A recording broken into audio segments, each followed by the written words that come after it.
صلوا علیہ وآلہ۔ صحیح بخاری حدیث نمبر 21۔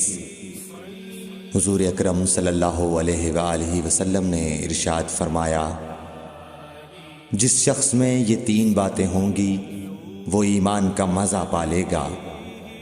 ایک یہ کہ وہ شخص جسے اللہ اور اس کا رسول ان کے ماں سوا سے زیادہ عزیز ہوں، اور دوسرے یہ کہ جو کسی بندے سے محض اللہ ہی کے لیے محبت کرے، اور تیسری بات یہ کہ جسے اللہ نے کفر سے نجات دی ہو پھر دوبارہ کفر اختیار کرنے کو وہ ایسا برا سمجھے جیسا آگ میں گر جانے کو برا جانتا ہے۔ صحیح بخاری حدیث نمبر 22۔ حضرت محمد مصطفیٰ صلی اللہ علیہ وآلہ وسلم نے فرمایا، جب جنتی جنت میں اور دوزخی دوزخ میں داخل ہو جائیں گے، اللہ پاک فرمائے گا جس کے دل میں رائی کے دانے کے برابر بھی ایمان ہو اس کو بھی دوزخ سے نکال لو۔ تب ایسے لوگ دوزخ سے نکال لیے جائیں گے اور وہ جل کر کوئلے کی طرح سیاہ ہو چکے ہوں گے، پھر زندگی کی نہر میں یا بارش کے پانی میں ڈالے جائیں گے۔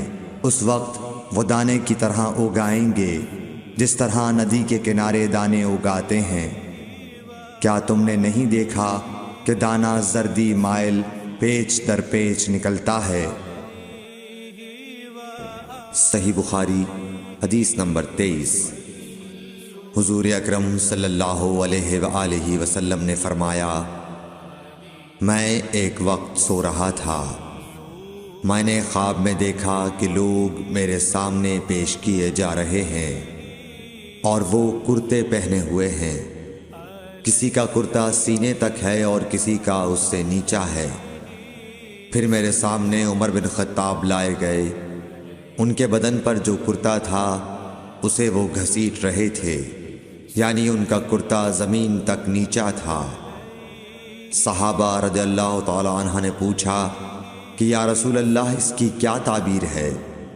آپ نے فرمایا کہ اس سے دین مراد ہے۔ صحیح بخاری حدیث نمبر 24۔ ایک مرتبہ رسول کریم صلی اللہ علیہ وسلم ایک انصاری شخص کے پاس سے گزرے، اس حال میں کہ وہ اپنے ایک بھائی سے کہہ رہے تھے کہ تم اتنی شرم کیوں کرتے ہو؟ آپ نے اس انصاری سے فرمایا کہ اس کو اس کے حال پر رہنے دو، کیونکہ حیا بھی ایمان ہی کا ایک حصہ ہے۔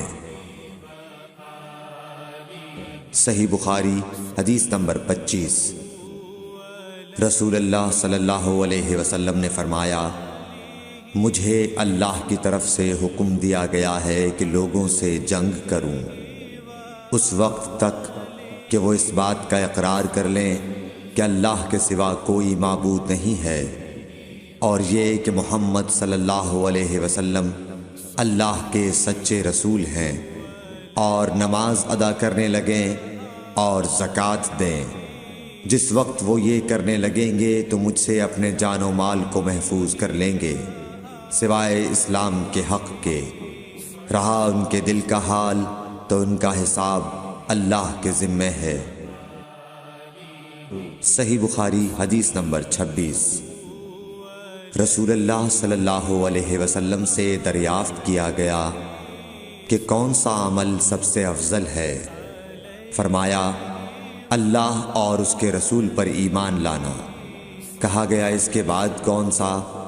آپ نے فرمایا کہ اللہ کی راہ میں جہاد کرنا۔ کہا گیا پھر کیا ہے؟ آپ نے فرمایا حج مبرور۔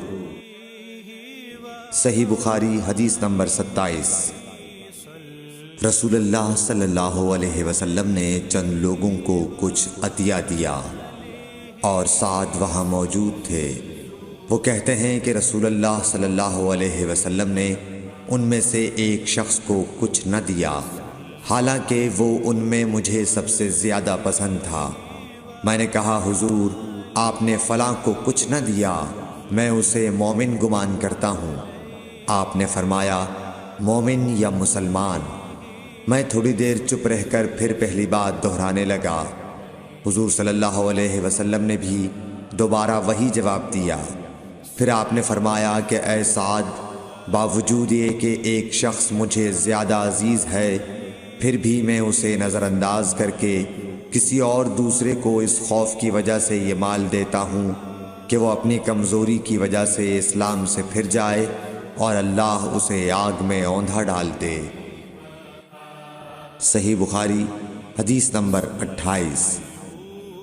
ایک آدمی نے رسول اللہ صلی اللہ علیہ وسلم سے پوچھا، کون سا اسلام بہتر ہے؟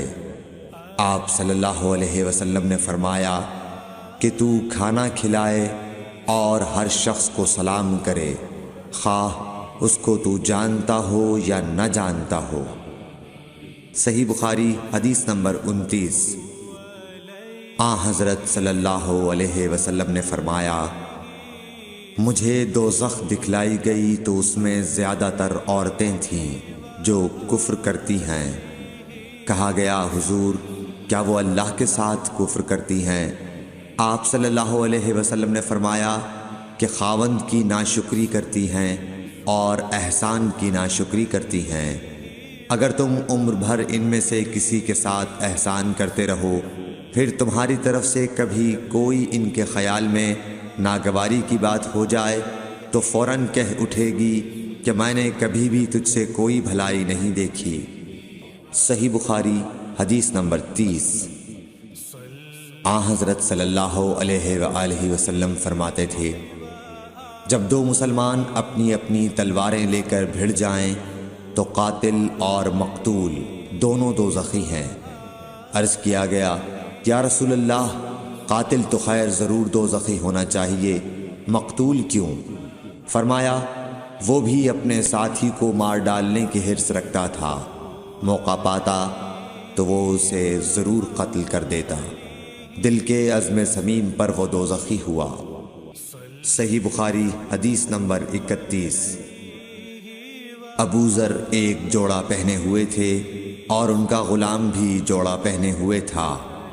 سبب دریافت کیا گیا تو کہنے لگے کہ میں نے ایک شخص یعنی غلام کو برا بھلا کہا تھا اور اس کی ماں کی غیرت دلائی یعنی گالی دی، تو رسول اللہ صلی اللہ علیہ وسلم نے یہ معلوم کر کے مجھ سے فرمایا، اے ابو ذر، تو نے اسے ماں کے نام سے غیرت دلائی ہے، بے شک تجھ میں ابھی کچھ زمانہ جاہلیت کا اثر باقی ہے۔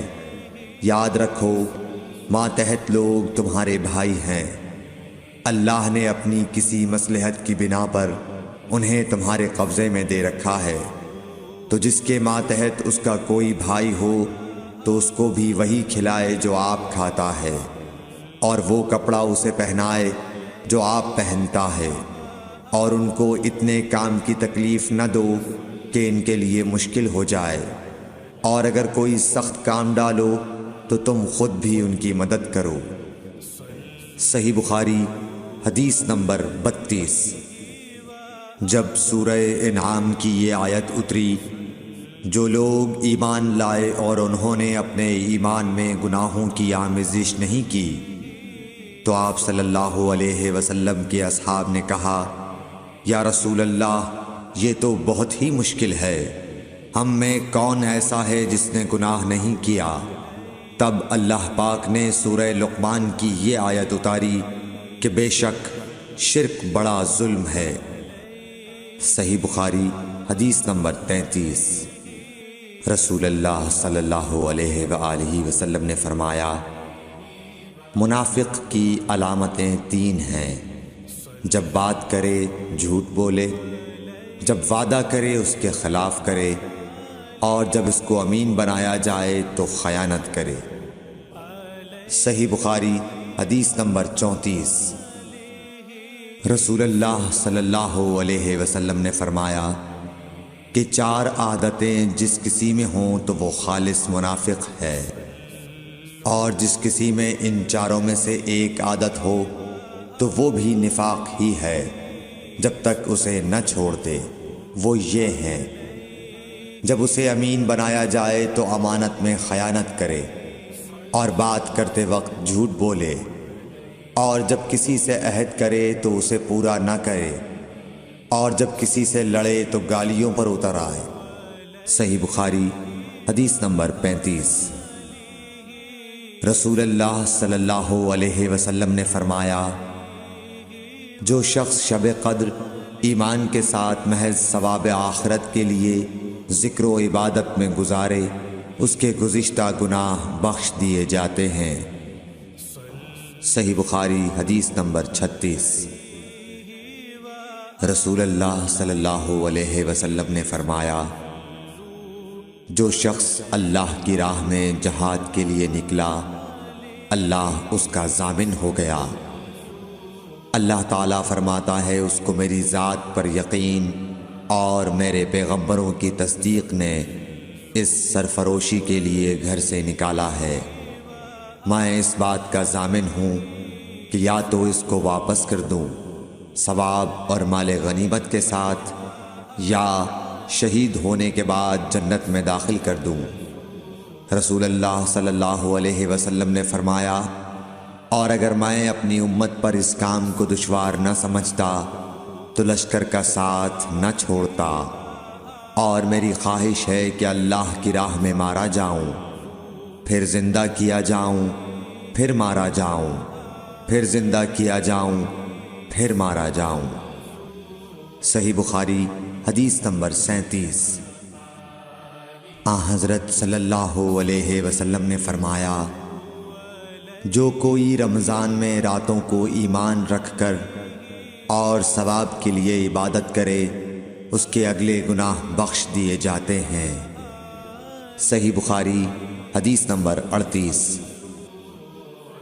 حضرت صلی اللہ علیہ وسلم نے فرمایا، جس نے رمضان کے روزے ایمان اور خالص نیت کے ساتھ رکھے، اس کے پچھلے گناہ بخش دیے گئے۔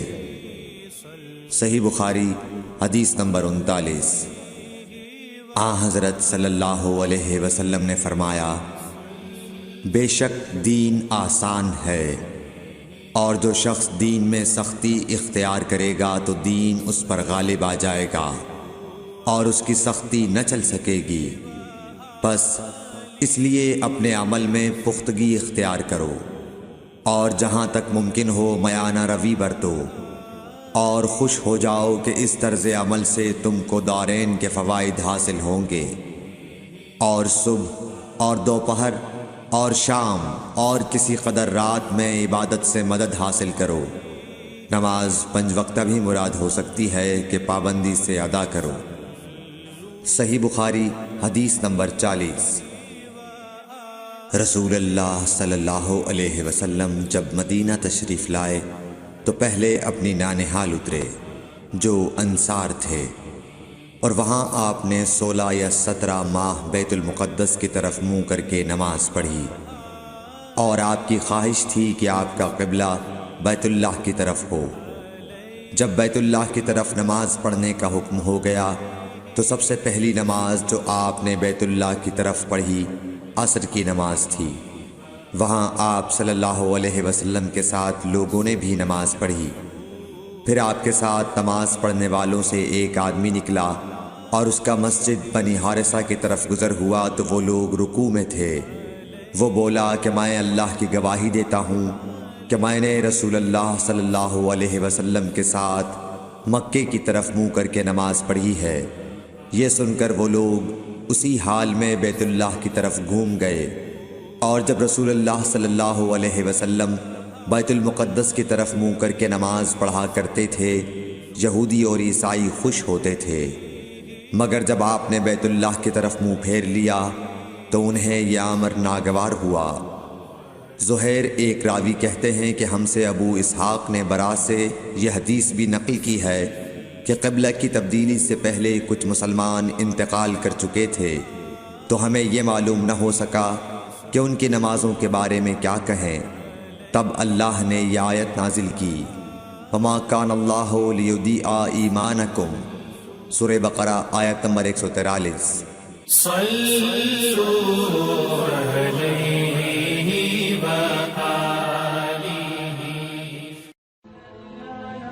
Thanks for watching. Don't forget to like, comment, share and subscribe to